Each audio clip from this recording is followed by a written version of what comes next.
yo bose barabikuyeko yo mu wena barabikuyeko abo ni bande barabikuye ni bande none ugomba kugwana ngenda kubwira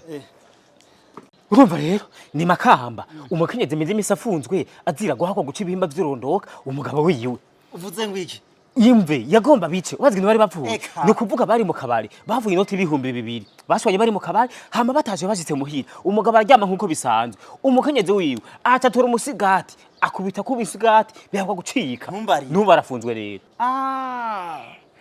niyo mpamvu niyera yavuze ati ndumiwe ati ukuntu umugabo wubagoye kuronka nukuri uwo mugore araza arasama umunsi umwe twahuye n'umushinga ntaye wiwe jewe sinzoraba ngo arashaje n'ukuntu nishakira umugabo voilà nonje we waduciriye umugani ngo akari mu nzu ntikabisema none sanze bwa bundi bishika kakabisema uwo musigati none wari gukora iki mwiyo nzu yari yawuciye nga wuhuraguze fura nzima nawe ngo mboneye hakajya ko kubaza abarongo yishira hamwe abagabo mu gahinda impamvu atamusi wahari wabagabo uhari bakawuharanira uwo munsi niho hoshimirwa abagabo b'intwari bihanganiye ibigeragezo batewe n'abagore babo duhereye kuwo yasabiye imbabazi wahatswe kumushahura Kaniziyusi we wati imyaka nari nihaye yo kurongora nongeje ko 10 ubu nyene nkiboneye inkuru muraba mwumva umukuru w'inama nshingamateka y'u Burundi nawe ati tuzosaba umukuru w'igihugu abashikiranganje baje hano bibananiye duce tubakurira hano nyene kuko ntivyumvikana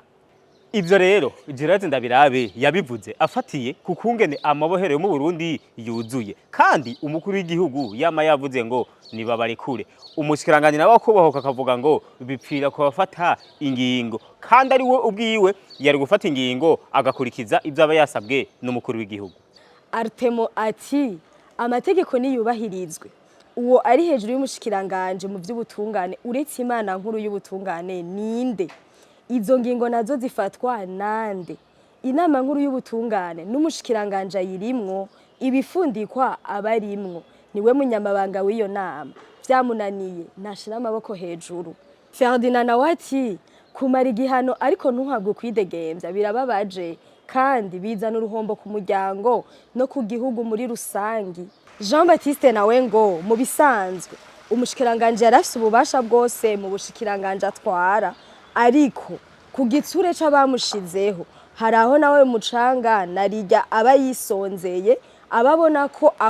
akoze ivyo abamushizeho badakeneye yohava bogozwa gutya agasubira kwenena imbere y'abanyeshure inkuru zino musi zose nakasa mutwe ibaze rero ingozi naho umwana w'umuhungu w'imyaka 14 amazi iminsi irenga 12 afunzwe kandi ngo azira ubushurashutse uwo mwana w'abahungu bavuga yuko bamufatiye mu ishuri ariko ashurashurana n'undi mwana bigana uwo muhungu bacu baramufunga umukobwa nawe baramureka arataha nakasa mutwe Miburo ati yewe gaherega abagabo ibintu byahindutse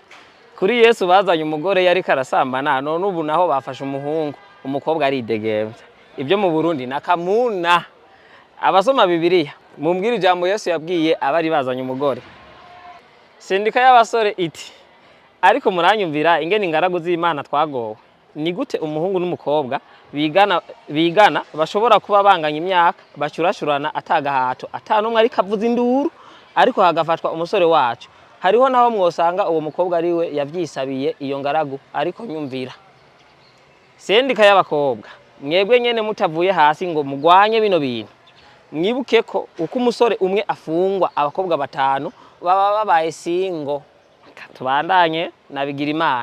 bigira imana yagize ati je nibaza ko uyo muyobozi w'ishure afise ibindi atashimye kuvuga kuko iyo ni afere yo kwishura naje ntaheruka gusoma reglement scolaire nimba itahindutse iyo yari ramvwa definitif hama abavyeyi babo nibo bari gufata ingingo zo kwitura ubutungane nubwo butungane ntibwo biha agaciro kuko ni mu gihe abana bariko barayuba